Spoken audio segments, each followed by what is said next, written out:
अच्छा जी, नेक्स्ट जो पार्ट है हमारे पास, कोई भी कर लेते हैं, एक्स स्क्वायर -21x प्लस 108।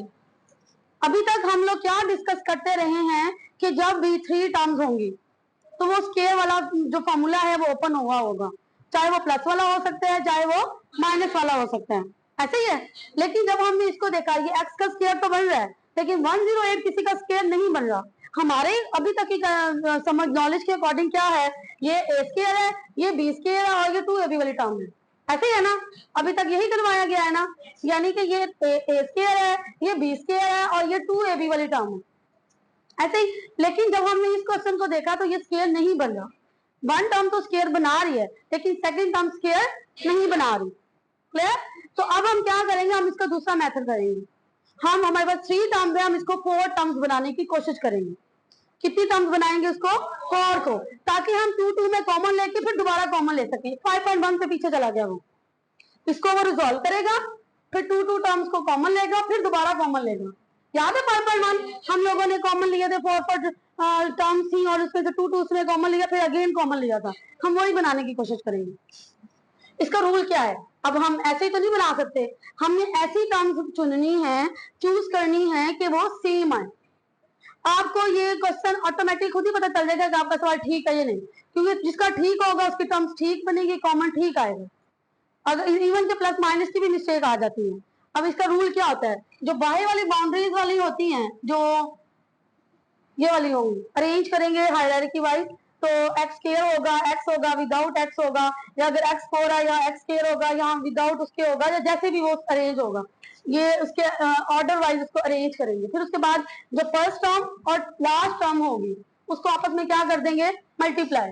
आपके पास यहाँ पे है प्लस एक्स स्क्वायर, यहाँ पे है प्लस 108।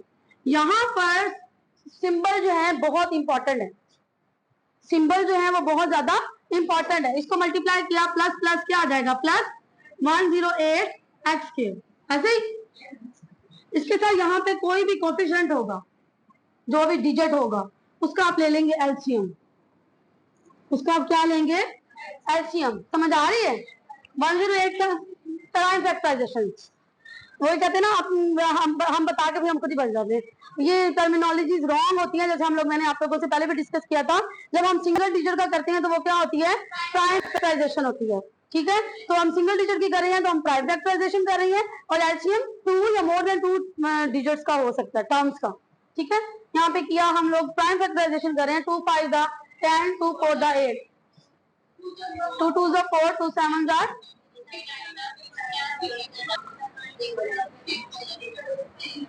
अब हमने बनाना है -21 और साथ में प्लस, माइनस है, प्लस प्लस कैसे बनेगा, प्लस, यानी दोनों टर्म्स हमारी माइनस की होंगी, क्योंकि ये दोनों माइनस की होंगी तो माइनस आंसर आएगा, और माइनस माइनस होकर यहाँ पे प्लस बनेगा।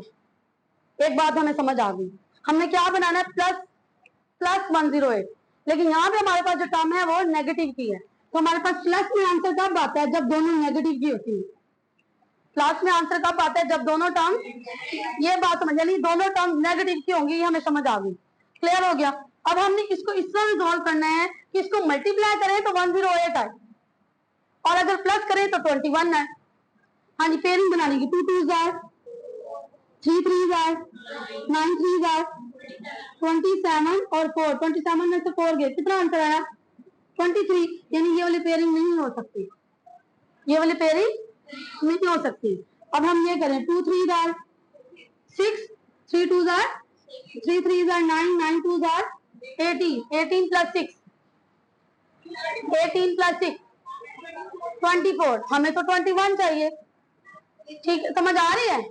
अब हम क्या करेंगे, 3 3 की पेयरिंग करेंगे, 3 और 3 9, 3 2 जार 6, 6 2 जार 8, नहीं 3 2 जार 6, 6 2 जार 12, 12 प्लस 9 करेंगे तो कितना आंसर आएगा, 21। 12 प्लस 9 करेंगे तो आंसर कितना आएगा, और इनको 12 और 9 को मल्टीप्लाई करेंगे तो 108 आएगा। यानी ये वाली जो टर्म होगी वो क्या होगी, 12x होगी और 9x होगी। क्लियर? किस किस को ये समझ, हमने इन्हीं को आगे पीछे करना है और इस तरह का पेयर ढूंढना है। ये आप 1 2 प्रैक्टिस करोगे, आप लोगों को समझ आना शुरू हो जाएगी। जी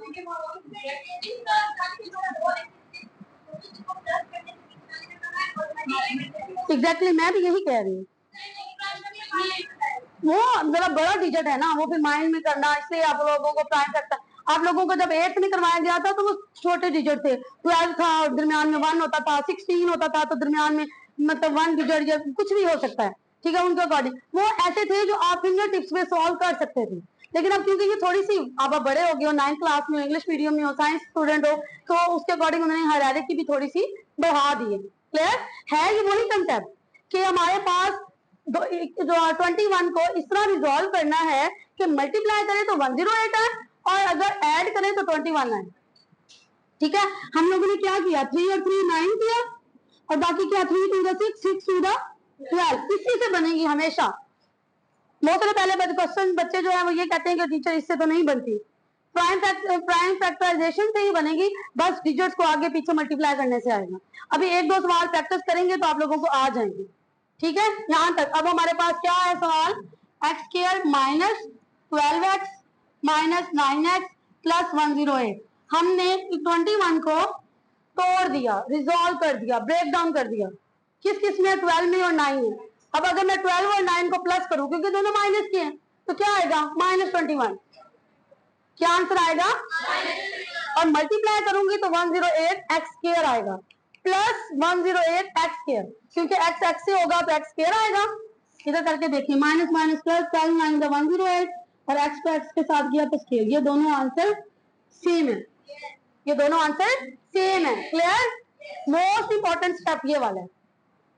ये आगे तो मुझको आसान है, सिर्फ आप कॉमन लेना। इन दोनों में क्या कॉमन है, x कॉमन है, x -12 आ गया, इनमें -9 कॉमन है, x plus minus minus common है तो अंदर वाला साइन चेंज हो जाएगा, ये माइनस था प्लस हो गया, ये प्लस था तो यहाँ पे आ जाएगा 12, x -9 और ये x -9 x -12 और x -9। इसमें जो मर्जी टर्म पहले लिखने में कोई फर्क नहीं पड़ता, x -12 इसमें भी है, x -12 इसमें भी है, वो हमने कॉमन ले लिया, रिमेनिंग x -9 बच गया। क्लियर? समझ आ गई?